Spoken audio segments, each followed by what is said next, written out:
At my sister-in-law's wedding, I thought the worst part of the evening would be sitting alone at a table full of strangers. I was wrong. I knew walking into that grand hall that I wasn't the kind of guest they were expecting. The chandeliers sparkled like frozen waterfalls.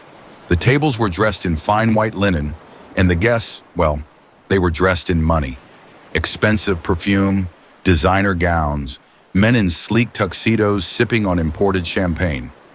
I walked in wearing a simple dress I'd bought on sale, my son's small hand in mine, holding on tightly as if he could sense my unease. It wasn't my first time feeling like an outsider. My ex-husband's family had never truly accepted me, and now that I was divorced, I was nothing more than an inconvenient reminder of his past. But I came for my son's sake. This was his aunt's wedding, and he deserved to be part of it. I could endure a few awkward glances for one evening. Then I found my seat. I scanned the hall for my name card, moving from table to table, catching the curious stares of guests who recognized me, who whispered behind their hands. When I finally found it, my stomach dropped. The card didn't just have my name, it had my title, Single Mother Waitress. My heart pounded, my face burned. For a moment I just stood there, staring at the words, willing them to change, but they didn't. The letters were printed in elegant cursive, deliberate, cruel. I felt a lump rise in my throat. I wasn't ashamed of being a single mother, and I wasn't ashamed of being a waitress. I worked hard to provide for my son, and I did it with pride. But seeing it spelled out like that, at a wedding full of people who already looked down on me, felt like a slap across the face. I should have turned and walked out.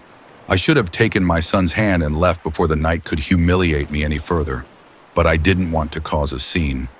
So I sat. I swallowed my pride and sat at that table, knowing that every time someone glanced my way, they'd see those words, a label, a joke at my expense. I told myself to breathe, to focus on my son, who was happily playing with his napkin, oblivious to the weight of the evening. He was the reason I was here. He was the reason I endured things like this.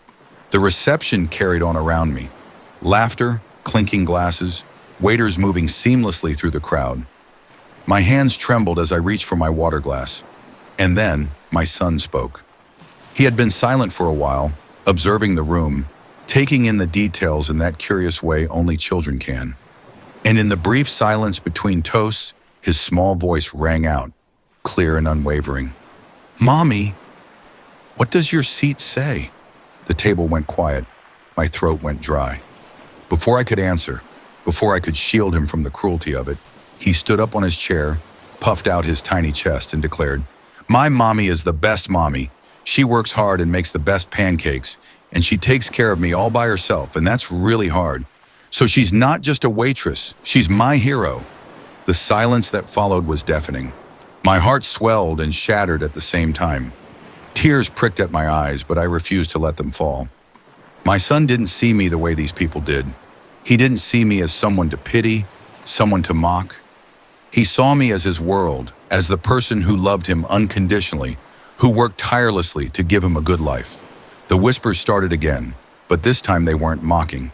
They were stunned, uncomfortable, as if suddenly they saw me as a person instead of a label. And then something incredible happened. One of the waiters, a young man who had been refilling glasses all night, stepped forward, removed my place card, and quietly replaced it with another. This one simply said, "Mother." A few guests clapped. Others looked away embarrassed. The bride, my sister-in-law, had the grace to look ashamed. My ex-husband, seated at the main table, stared at his drink, unwilling to meet my gaze. I took my son's hand in mine and gave it a squeeze. "Thank you," I whispered. He beamed up at me, proud, innocent, completely unaware of the impact his words had just had. That night I learned something valuable. People will try to define you. They will slap labels on you, try to box you into categories that make them feel superior. But at the end of the day, the only label that truly matters is the one you give yourself. And to my son, I was not just a single mother or a waitress, I was everything. So to anyone out there who has ever been made to feel small, remember this: your worth is not determined by the titles others give you. It is defined by the love you give, the sacrifices you make, in the strength you carry inside you. If this story moved you, if you've ever faced a moment where you had to stand tall despite what others thought, leave a comment and share your story.